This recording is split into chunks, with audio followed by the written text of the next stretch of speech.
खेसारी जी के साथ ही देखने को मिलेगी या अदर स्टार के साथ जैसे पवन जी के साथ भी कभी देखने को मिलेगी? कौन है पवन जी? कौन है पवन जी? कौन है पवन जी? भोजपुरी के पावर स्टार। हम नहीं जानते।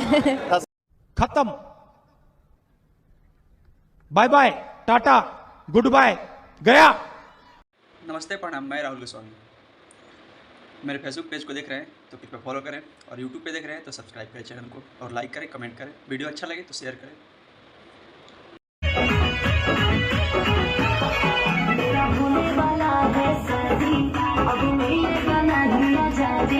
मेरी लाइफ में अब मत आना, तो हो जाएगी बर्बादी।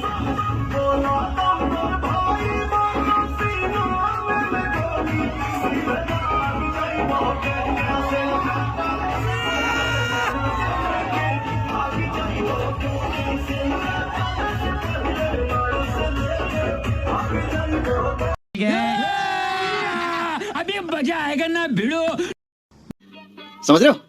समझ रहे हो आप? समझ रहे हो ना?